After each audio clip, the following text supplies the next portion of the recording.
श्री शिवाय नमस्तुभ्यम। हर हर महादेव। दोस्तों, जैसा कि आप सभी लोग 18 जनवरी मौनी अमावस्या के खास दिन पर पड़ने वाली माघ अमावस्या है और माघ माह की अमावस्या है।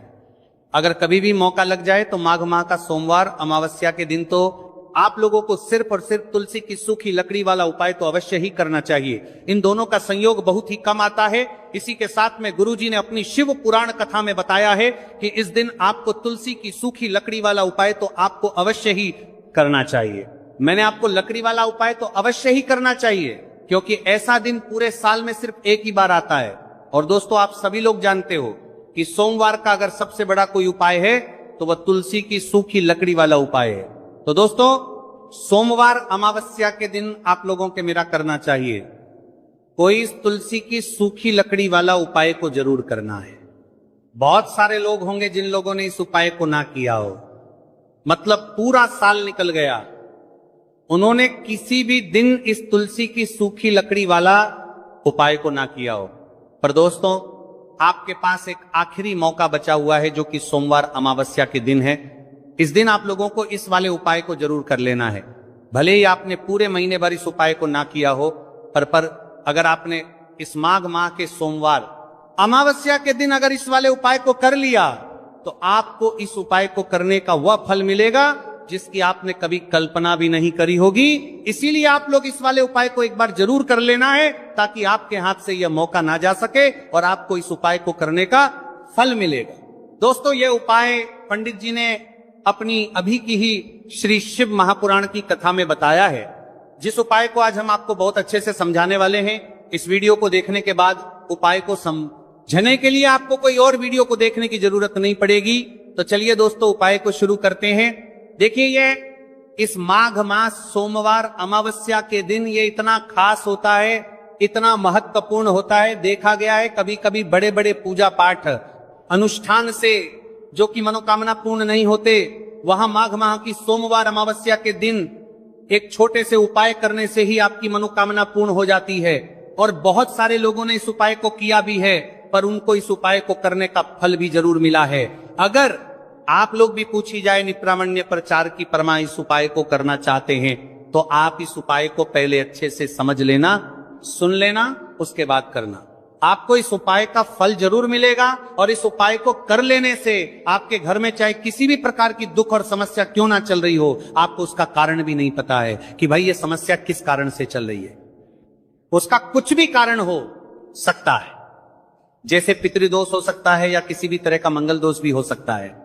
तो इस दिन आप लोगों को ये वाला उपाय कर लेना है। यह कैसा उपाय है, जिस उपाय को अगर किसी विशेष दिन पर किया जाए तो भाई उस विशेष दिन का जो है वह तो हमें मिलता ही मिलता है।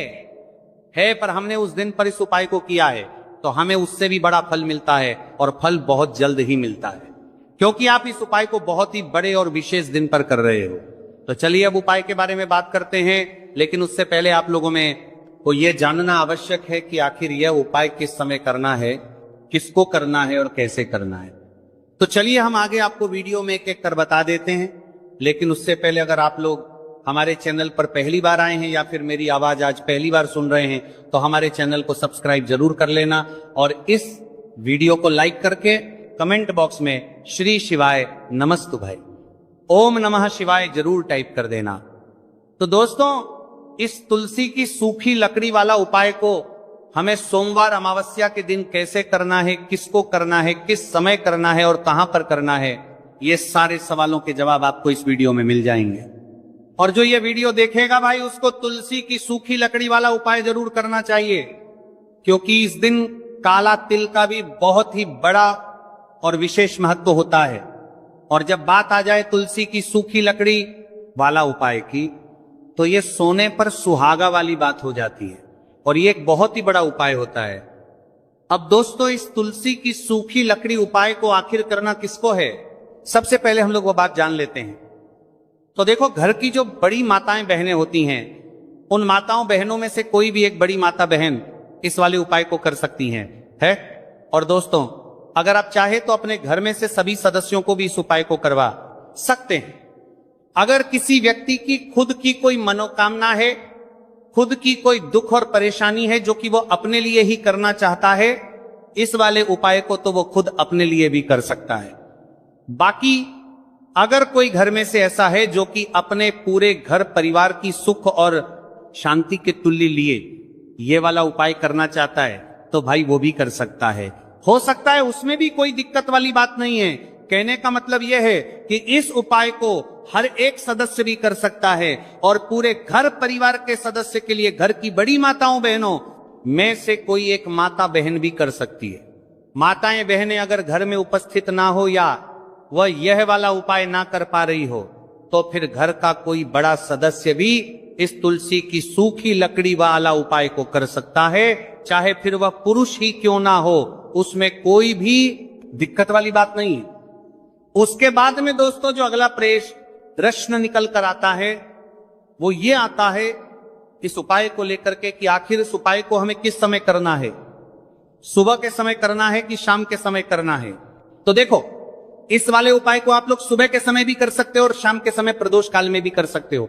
अब अगर आप पूछो कि भाई साहब सबसे उत्तम समय कौन सा रहेगा इस तुलसी की सूखी लकड़ी वाला उपाय को करना है, कहा तो हम आपसे बस यही कहेंगे कि इस उपाय को आप सुबह के समय करेंगे तो ज्यादा बेहतर होगा। बाकी अगर प्रदोष काल शाम के समय भी करेंगे तो भी अच्छा होगा, उसमें कोई भी दिक्कत वाली बात नहीं।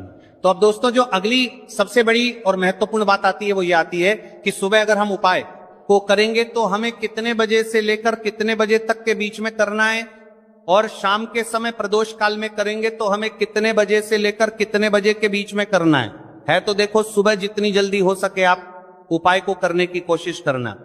बाकी अगर किसी कारणवश लेट भी हो जाओ, थोड़ी देर भी हो जाए, तो 10 या 11 बजे तक भी आप उपाय कर लेना और 12 बजे से ज्यादा देरी ना हो, ठीक है, इस बात का ध्यान रखना। उसके बाद में दोस्तों अगर शाम के समय प्रदोष काल की बात करें, प्रदोष काल का जो समय होता है वो शाम के 0 बजे से शुरू हो जाता है।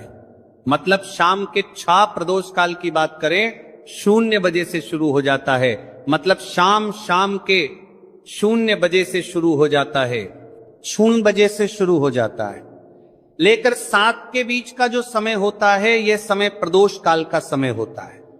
तो आप इस उपाय को 7 या 8 बजे के बीच में भी कर सकते हो।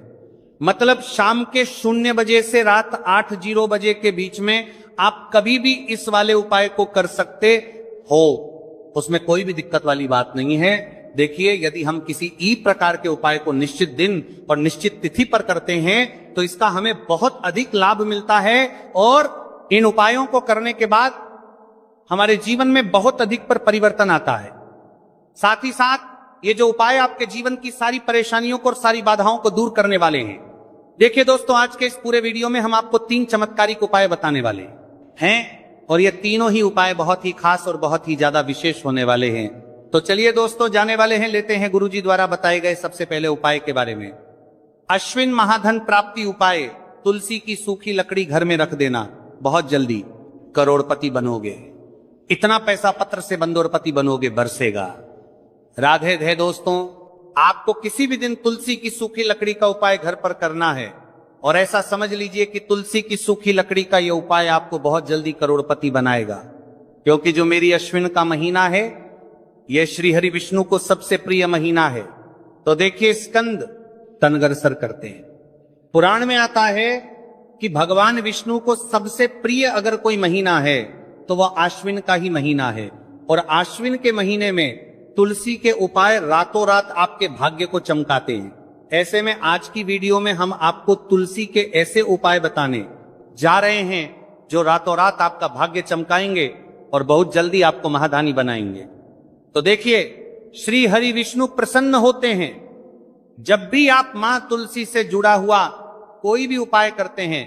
मां लक्ष्मी प्रसन्न होती है जब आप श्री हरि विष्णु को प्रसन्न करते हैं। अब आज की वीडियो में जो उपाय हम आपको बताने जा रहे हैं, इस उपाय को करने से श्री हरि विष्णु तुरंत प्रसन्न होते हैं और सीधे सीधे आप मां लक्ष्मी को प्रसन्न कर लेते हैं। आपके जीवन में आप खुद अपने सौभाग्य को प्रसन्न कर लेते हैं।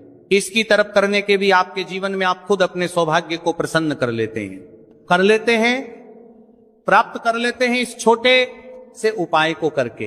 तो देखिए, सबसे पहले बात कर लेते हैं कि जो मां तुलसी है, इनके बिना श्री हरि विष्णु का पूजन और श्री हरि विष्णु का भोग दोनों ही अधूरे हैं। जब भी हम श्री हरि विष्णु को भोग कराते हैं, हम उनको भोग लगाते हैं, उसमें हम तुलसी दल जरूर डालते हैं। एक पत्ता डालेंगे लेकिन तुलसी दल जरूर डालते हैं, क्योंकि बिना तुलसी दल के श्री हरि विष्णु कोई भी भोग स्वीकार नहीं करते हैं। और आश्विन के महीने में तुलसी का पूजन करने से व्यक्ति को सौभाग्य की प्राप्ति होती है, उसके घर में कभी निर्धनता नहीं आती है। आप देखिए, सबसे पहले तो आपको आश्विन के महीने में एक हरा भरा तुलसी का पौधा अपने घर में जरूर लगाना चाहिए। अगर पहले से आपके घर में तुलसी का हरा भरा पौधा है तो बहुत उत्तम है, अगर नहीं है तो आश्विन के महीने के लिए महीने में तुलसी जी का पौधा आप जरूर लेकर आ, क्योंकि सबसे श्रेष्ठ महीना है तुलसी के पौधे को अपने घर में लाकर लगाने के लिए। दूसरी चीज कि देखिए, आश्विन के महीने में या उससे पहले आपके घर में तुलसी जी का पौधा सूख गया है, और अगर तुलसी का पौधा आपके घर में सूखा हुआ है तो उससे कौन सा उपाय है जो आप करके रातों रात अपने भाग्य को चमका सकते हैं। तो देखिए, अगर आपके घर में माध्यम में तुलसी जी का सूखा हुआ पौधा है, इसमें आपको हरे हरे भरे पौधे से उपाय नहीं करना। आपके घर में तुलसी जी का अगर सूखा हुआ पौधा है, उसी से आप उपाय करेंगे, इस चीज का ध्यान रखेंगे। तो देखिए, अगर तुलसी जी का पौधा सूख गया है तो आपको क्या करना है, उसकी छोटी छोटी कहानियां लेनी है, गिन के 7 कहानियां, ठीक है ना। कितनी कहानियां लेंगे? 7 कहानियां लेंगे। थोड़ा सा मौली धागा आपको लेना है और 7 तुलसी की सूखी लकड़ी को एक के अन्न दर एक यानी गट्ठा टाइप का बनाना है और उसको बांध देना है, ठीक है ना। सारी तुलसी की लकड़ियों हमको इकट्ठा करना है और मौली धागे से बांध देना है। बांध देंगे कलावा लपेट कर। अब आपको क्या करना है, रोली का तिलक इस तुलसी की सूखी लकड़ी पर आपको करना है। रोली का तिलक करेंगे, अगर चंदन है तो थोड़ा सा चंदन लगा दीजिए। अब ये तुलसी की जो सूखी लकड़ी है, ये आपको थोड़ी देर अपने घर के मंदिर में रखनी है, श्री हरि विष्णु के सामने, और एक देसी घी का दीपक आपको श्री हरि विष्णु के सामने लगाना है। दीपक गोलबाती का लगाएंगे और उसमें एक चुटकी पिसी हुई हल्दी डाल देंगे, ठीक है ना। श्री हरि विष्णु को हल्दी बहुत प्रिय है, दीपक लगा देंगे। थोड़ी देर बाद जो तुलसी की लकड़ियां हैं उनको ऐसे ही रखा रहने देंगे, तिलक कर देंगे। अब थोड़ी देर बाद आपको क्या करना है, तुलसी की वो जो सूखी लकड़ियां आपने बांधी थी कलावे से, मोली धागे से, अब आपको उन्हें उठाना है। एक छोटे से लाल कपड़े में आप इसको रख लीजिए, ठीक है ना। लाल कपड़े में रख लीजिए, पीला कपड़ा हो तो पीले कपड़े में रख लीजिए। रखने के बाद आपको क्या करना है, इसकी पोटली टाइप की बना देनी है। धागे से लपेट कर मोली धागे से ही पोटली बना लीजिए, आराम से बन जाती है। अब इस पोटली को आपको कहां रखना है, इसे आपको अपने घर के मुख्य द्वार पर टांगना है, ठीक है ना। अंदर की तरफ, बाहर की तरफ नहीं, अंदर की तरफ, मुख्य द्वार पर अंदर की तरफ टांग दीजिए और मां लक्ष्मी का ध्यान करिए, श्री हरि विष्णु का ध्यान करिए। ये उनसे प्रार्थना करिए कि हे धन की देवी मां लक्ष्मी, आप मेरे घर में पधारिए और अपनी कृपा मुझ पर बरसाइए। इस तरह से आपको प्रार्थना करनी है और मंत्र बोलना है। ओम नमो भगवते वासुदेवाय नमः 11 बार ये मंत्र बोलना है। एक दीपक आपको जिस दिन भी उपाय कर रहे हैं अपने घर के मुख्य द्वार पर प्रज्वलित करना है। चौमुखी दीपक यानी 4 बाती का दीपक लगाएंगे और थोड़ी सी हल्दी उस दीपक में भी डाल देंगे। मुख्य द्वार पर दीपक में आहर की तरफ लगाना है, सीधे हाथ पर, ठीक है ना। ये उपाय वैशाख में आप करिए और देखिए कि कैसे आप महाकरोड़पति बनते हैं, कैसे आपके पास पैसा आता है और कैसे